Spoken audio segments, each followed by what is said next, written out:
नमस्कार मित्रांनो. इतिहासात काही युद्ध फक्त तलवारीने लढली जात नाहीत, ती स्वप्नांनी लढली जातात. पानिपत हे नाव घेताच शौर्य आठवतं ना, बलिदान आठवतं ना, आणि मराठ्यांच्या स्वप्नाचा कोसळलेला तो डोलारा देखील आठवत असेल ना. पण प्रश्न असा आहे, मराठे खरंच हरले होते का, की त्यांनी इतिहासाला नव्या मार्गावर वळवण्याची ती किंमत मोजली होती पानिपतमध्ये? हजारो मराठे रणांगणावर पडले, पण त्यांनी एक गोष्ट सोडली नाही, ते होतं साम्राज्याचं स्वप्न, त्यांचं स्वराज्य.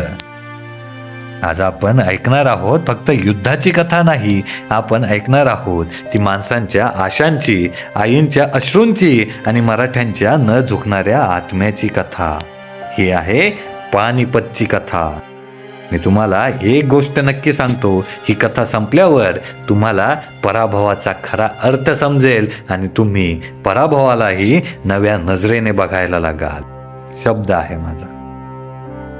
इतिहास म्हणजे फक्त तारखा नाहीत, इतिहास म्हणजे फक्त राजे आणि युद्ध नाहीत. इतिहास म्हणजे माणसांच्या आशा, माणसांच्या भीती आणि रक्तात लिहिलेली स्वप्न. पानिपत हे नाव घेताच मातीमध्ये मिसळलेलं ते रक्त आठवतं, घोड्यांच्या टापांचा आवाज आठवतो आणि मराठ्यांच्या स्वप्नांचा कोसळलेला डोलारा आठवतो. मराठा साम्राज्य उत्तर दिशेने वाढत होतं, दिल्ली जवळ होती, स्वप्न मोठं होतं की सगळ्या हिंदुस्थानावर मराठ्यांची सत्ता गाजवायची आहे. पण प्रत्येक स्वप्नाची किंमत असते. पेशवे, सरदार, सेनानी सगळे एकत्र झाले. सगळ्यांच्या मनात एकच ध्येय, मराठ्यांची पताका दिल्लीवर फडकवायची आहे. भाऊसाहेब पेशवे धडाडीचा, धैर्यवान, अभिमानी कार्यकर्ता, त्यांच्या डोळ्यात स्वप्न होतं ते फक्त जिंकण्याचं. आणि दुसऱ्या बाजूला होता उभा अहमद शाह अब्दाली, क्रूर, चाणाक्ष आणि अनुभव संपन्न. त्याच्या नजरेत हिंदुस्तान फक्त लूट होती, लूट. दोन महाशक्ती, एक रणांगण आणि मध्ये अडकलेला सर्वसामान्य माणूस. मराठ्यांचं सैन्य चालू लागलं. हजारो घोडे, हजारो सैनिक, हजारो घरांची आशा. कुणाचा मुलगा, कुणाचा नवरा, कुणाचा भाऊ, सगळे युद्धाकडे चालले होते. काही जणांच्या मनात शौर्य होतं, काही जणांच्या मनात भीती, पण सगळ्यांच्या मनात मात्र मराठा स्वराज्य होतं. पानिपतला पोहोचल्यावर जमीन वेगळी वाटत होती. हवेत काहीतरी जडपणा होता, जणू मातीला माहीत होतं इथे इतिहास लिहिला जाणार आहे. मराठ्यांनी छावणी टाकली. महिने गेले, युद्ध झालंच नाही, पण उपासमार मात्र सुरू झाली. धान्य संपत होतं, घोडे मरायला लागले, सैनिक थकायला लागले होते, पण भाऊसाहेब मात्र मागे हटायला तयार नव्हते. आपण लढू, जिंकू किंवा मरू, हा निर्णय त्यांचा शौर्याचा होता, पण तेवढाच तो धोक्याचाही होता. साध्या सैनिकांना हे सगळं कळत होतं, पण त्यांच्याकडे पर्याय देखील नव्हता. एक सैनिक आपल्या मित्राला म्हणाला, आपण इतिहास घडवायला आलोय की इतिहासात गडप व्हायला रे? आणि त्याचा मित्र हसला, कडू हसला. इतिहासात नाव राहिलं तरी काय, घरच्यांना आपण परत भेटलो नाही तर. पानिपतचं युद्ध सुरू झालं. तो दिवस उजाडला, सूर्य उगवला आणि त्याच्यासोबत मृत्यूचंही आगमन झालं. तोफा डागल्या गेल्या, घोडे धावले, तलवारी चकाकल्या आणि आकाश काळं झालं. मराठे शौर्याने लढू लागले. प्रत्येक वारामागे स्वराज्य दिसत होतं, पण संख्या कमी होती, पुरवठा नव्हता, थकवा होता. अब्दालीचं सैन्य खूप मोठं होतं, व्यवस्थित होतं, पण तितकंच निर्दयी होतं. एकामागून एक मराठा पडत होता. पेशवे भाऊसाहेब रणांगणात उतरले. त्यांनी देखील तलवार उचलली आणि ते देखील मृत्यूला सामोरे गेले. मराठ्यांचा आधारच तुटला. संध्याकाळपर्यंत रणांगणावर फक्त मृतदेह होते. रक्तानं माती काळी झाली होती. मराठे हरले, पण प्रश्न उरतो, मराठे खरंच हरले होते का, की त्यांनी इतिहासात अमर होण्याचा मार्ग निवडला होता?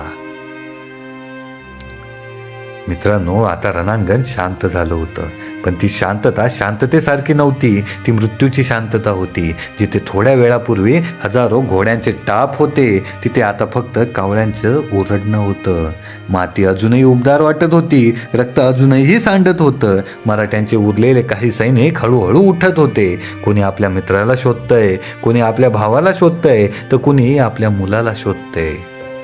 बहुतेकांना काहीच सापडत नव्हतं. एका तरुण सैनिकाने एका मृतदेहाजवळ बसून त्याचं डोकं मांडीवर घेतलेलं होतं आणि तो हळूच म्हणतोय, आपण तर जिंकायला आलो होतो रे. आणि समोरच्याचं उत्तर आलं नाही, फक्त वारा वाहत राहिला. मराठ्यांचा पराभव हा फक्त सैनिकी नव्हता, तो मानसिक होता, तो सगळ्या स्वप्नांचा पराभव होता. उत्तर हिंदुस्थानात मराठ्यांची सत्ता एका क्षणात कोसळली, दिल्ली दूर झाली, पण मराठ्यांचं स्वराज्य मातीमध्ये मिसळलं नाही, ते लोकांच्या मनात जिवंत झालं.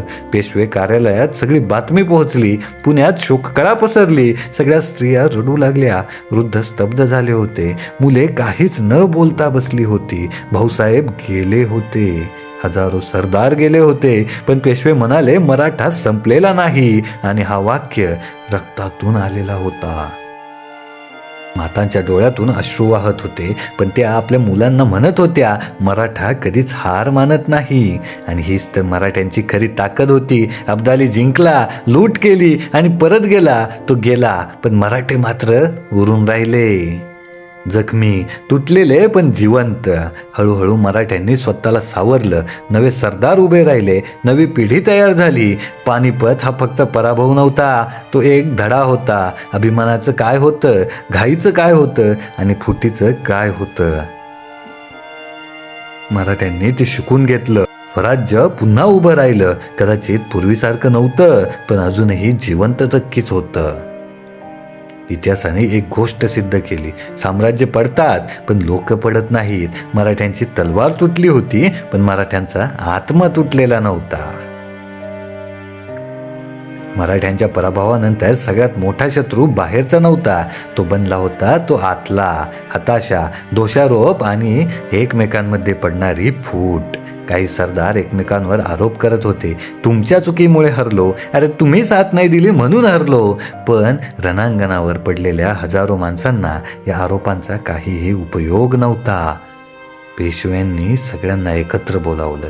त्यांचा आवाज थरथरत होता, आपण हरलो आहोत, पण आपण संपलेलो नाहीत. आपण पुन्हा उभे राहिलो नाही तर हा पानिपत आपला पराभव ठरेल, पण आपण उभे राहिलो तर पानिपत हा इतिहासाचा धडा ठरेल. या शब्दांनी काही जणांच्या डोळ्यात पुन्हा ज्वाला पेटली. मराठ्यांनी स्वतःला सावरायला सुरुवात केली. लहान लहान गड पुन्हा मजबूत केले गेले, नवे सैनिक भरती केले आणि सैन्यात शिस्त देखील पुन्हा आणली. स्वराज्याचं स्वप्न मरण पावलं नव्हतं, ते फक्त जखमी झालं होतं. आणि जखमी स्वप्न अजून धोकादायक असतं. उत्तर हिंदुस्थान हातातून जरी गेला तरी दक्षिणेत मराठे अजूनही बळकट होते. लोक म्हणायचे पानिपतने मराठ्यांचा अंत केला, पण काही वर्षातच हेच लोक पुन्हा म्हणू लागले, अरे मराठे अजून जिवंत आहेत.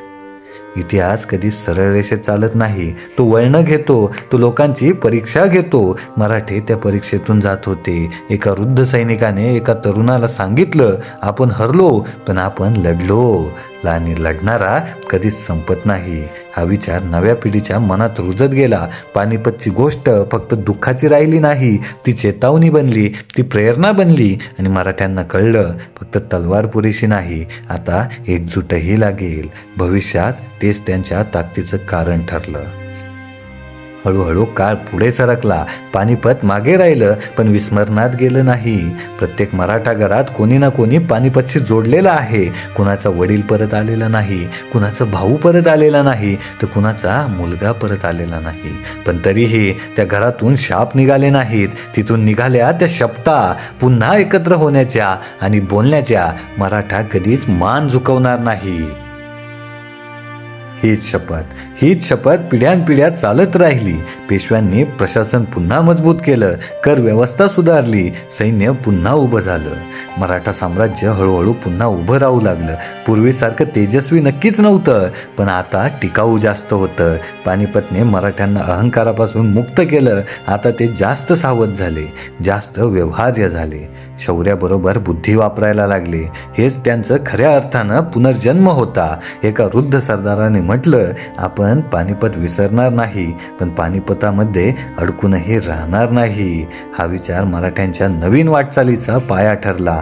इतिहासात मोठे पराभव मोठ्या पुनरुत्थानाची बीज पेरतात आणि ते मराठे असतात. मराठ्यांसाठी पानिपत तेच बीज होतं. इतिहास शेवटी एका प्रश्नावर येऊन थांबतो, पराभव म्हणजे नेमकं काय रे?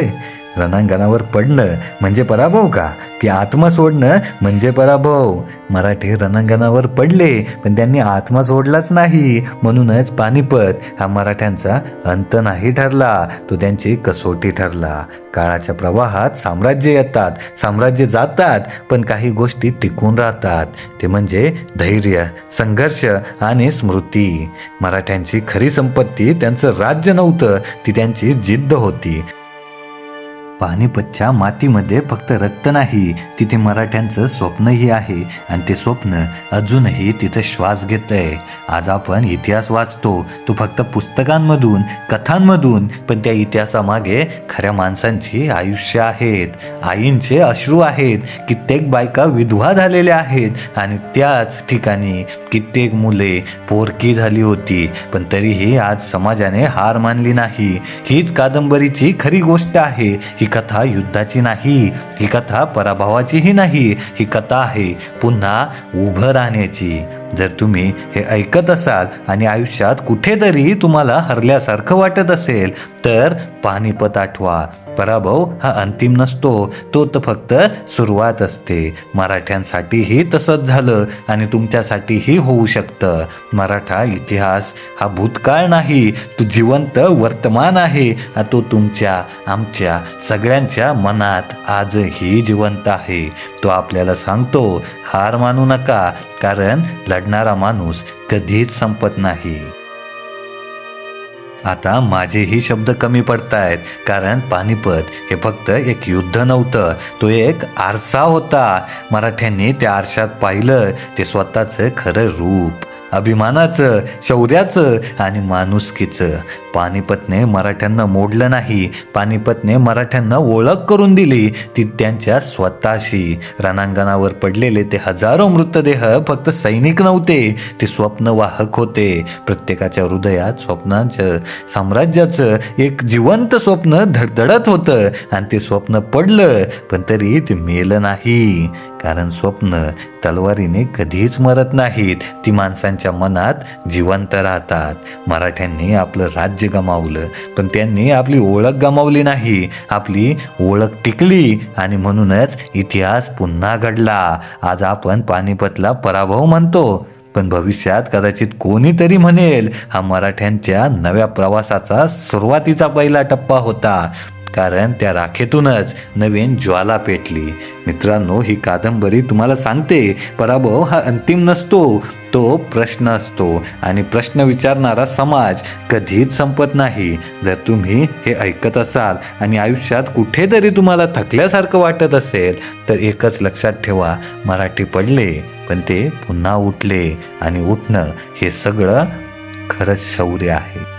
मराठा साम्राज्य इतिहासात अमर राहील, पण मराठ्यांचा आत्मा काळालाही पुरून उरेल, आणि हीच पानिपतची गोष्ट आहे. मी घेतो इथे विश्राम, आणि तुम्ही अजूनही अशाच आणखी एका रणसंग्रामाच्या कथेसाठी तयार असाल तर आत्ताच सबस्क्राईब करा, लाईक करा, आणि आपला चॅनल शेअर पण करा. म्हणजे असेच नवीन नवीन रणसंग्राम मी घेऊन येत राहील फक्त तुमच्यासाठी.